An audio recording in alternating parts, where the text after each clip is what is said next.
नमस्ते एवरीवन। तो जैसा मैं आपको बता रही थी कि अयोध्या में बहुत ही बढ़िया यहाँ पर प्रबंध किए गए हैं और पूरे देश से और विदेश से जो है लोग आ रहे हैं और बहुत ही ख़ास लोग आ रहे हैं। ऐसे ही एक स्पेशल गेस्ट जो हैं जो हमारे साथ हैं दीपांकर जी, स्वामी दीपांकर जी। पहले तो बहुत बहुत धन्यवाद आपके आपने हमें समय दिया।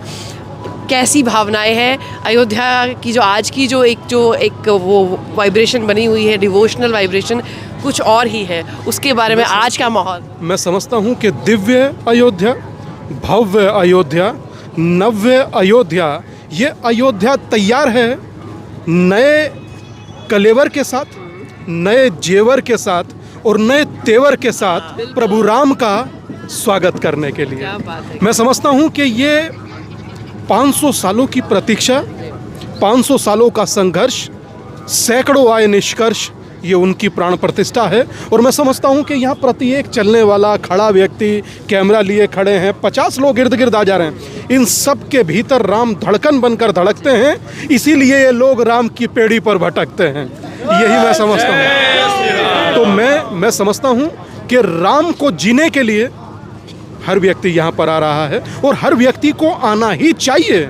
और जो व्यक्ति यहाँ नहीं आ पाता तो मैं समझता हूँ कि जो राम का नहीं वो किसी भी काम का नहीं। तो आदमी को जरूर आना चाहिए, जीना चाहिए। और मुझे एक महर्षि का प्रसंग याद है, जिसने राम को नहीं देखा, राम ने जिसे नहीं देखा, उसका होना ना होना समान है। मैं समझता हूँ कि कल 500 सालों के संघर्षों की प्राण प्रतिष्ठा है।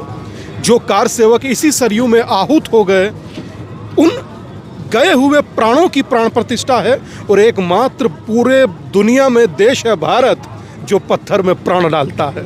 तो मैं समझता हूँ ये उस आराध्य की, राम को कहते हैं राम विग्रहवान धर्म, भगवान राम तो हर विग्रह का धर्म है। तो मैं समझता हूँ कि कल धर्म की प्राण प्रतिष्ठा है और कल ही से राम राज्य की, कल ही से होने वाले हर मंगल कार्य की अब राजनीति समाप्त, अब राम नीति की शुरुआत होगी। दीपांकर जी, कुछ यादें जो आपकी जो खास जुड़ी हुई हैं इस चीज़ से, जो आप बताना चाहेंगे एक दो, कि जैसे कल के सेरेमनी को लेके क्या आपके कुछ यादें जो संघर्ष से जुड़ी हुई हो या आपके जो पूर्वजों से जुड़ी हुई हो, कुछ ऐसी यादें? मैं समझता हूँ कि व्हाट्स नेम प्राची, हम लोगों के साथ क्या है, मेरे गुरु इस आंदोलन का हिस्सा रहे। मैं उन्हें जी रहा हूँ, राम मैं उन्हें ही जी रहा हूँ। मुझे लगता है कि जब वो यहाँ आए होंगे, उन्होंने कैसे संघर्ष किए होंगे, वो कैसे पुलिस की लाठियाँ खाए होंगे, वो कैसे, क्या कहें, वो एकदम बिल्कुल अलग फील आपको डिफरेंट ले जाता है। देखने के मैं समझता हूँ कि वो सब सूक्ष्म रूप में हम लोगों के साथ यहीं खड़े हैं। एक शब्द था ना कि मुझको तू ऐसी खुदाई ना दे जो मुझे खुद के सिवा दूसरा कोई दिखाई ना दे। मैं जानता हूँ तू मेरे नज़दीक है, तू एहसास ऐसा रहे साथ और मुझको दिखाई ना दे। वो मेरे साथी है, दिखता नहीं बात अलग है, पर वो मेरे साथी है और वो साथ छोड़ भी नहीं सकता। अगर साथ छोड़ ही दे तो राम कैसा, और जो साथ दे वही तो राम है। इसीलिए मैं कहता हूँ कि जो राम का नहीं वो किसी काम का नहीं। दीपांकर जी, जो हमारे यूथ हैं उनके लिए आपका मैसेज, स्पेशली जो भारत के बाहर जो हमारे बच्चे हैं, 22 के बाद क्या, क्योंकि इसको हमें कंटिन्यू करना है एक तरह से। और भारत जिस तरक्की पर चल पड़ा है और जिस सनातन तरक्की पर चल पड़ा है, इसके बाद क्या, 22 के बाद आयोजन हो जाएगा, सब कुछ खत्म हो जाएगा, लेकिन उसके बाद आप क्या मैसेज देना चाहेंगे जिससे कि ये कंटिन्यू कर सकें? मैं कहूँगा प्राची जी, यहाँ खत्म नहीं होगा। एक शब्द है, अंत ही आरंभ है। तो यहाँ से आरंभ होगा। इस दुनिया में सबसे ज़्यादा बिकने वाला पुस्तक था अब तक कुरान, उसके बाद दूसरे नंबर पर बिका बाइबल, और गोरखपुर गीता प्रेस गोरखपुर ने कहा 16 करोड़ बिका मात्र रामचरितमानस, रामायण और श्रीमद् भागवत। तो आपके जरिए जितने भाई बंधु खड़े हैं, सबसे मेरा निवेदन है कि आप रामायण रामचरितमानस जरूर पढ़ें, क्योंकि रावण विद्वान था, बुद्धिमान था, ताकतवर था, सेना में पावरफुल था, एक ही चीज़ में कमजोर था, वो था चरित्र। और राम एक ही चीज़ में सर्वश्रेष्ठ थे, वो तो राम थे। इसीलिए पूरा चरित्र लिखा गया रामचरितमानस।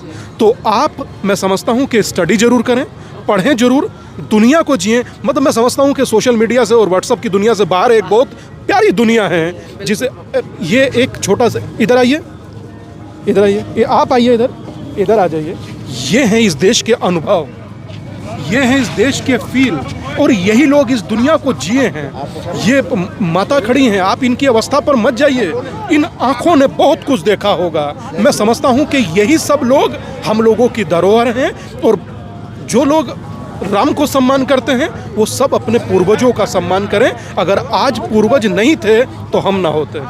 तो घर घर में रामचरितमानस और भारत के बाहर भी होनी चाहिए, बच्चों को भी पढ़नी चाहिए, चाहे वो इंग्लिश ट्रांसलेशन करके पढ़े पर पढ़नी चाहिए। 100% मैं समझता हूँ कि एक हम लोग जब पढ़ते थे स्टडी में एक शब्द था कि death will kill you later but your ignorance will kill you much before it. तो मैं समझता हूँ कि मौत नहीं मारेगी, जब मारेगी नासमझी मारेगी। नासमझी से बचिए, और जीवन अगर कुछ है तो वो आपके रिचुअल्स, आपकी संस्कृति, आपके जनजागरण, आपका आध्यात्म, अगर आपके पास कुछ है तो आपका धर्म है।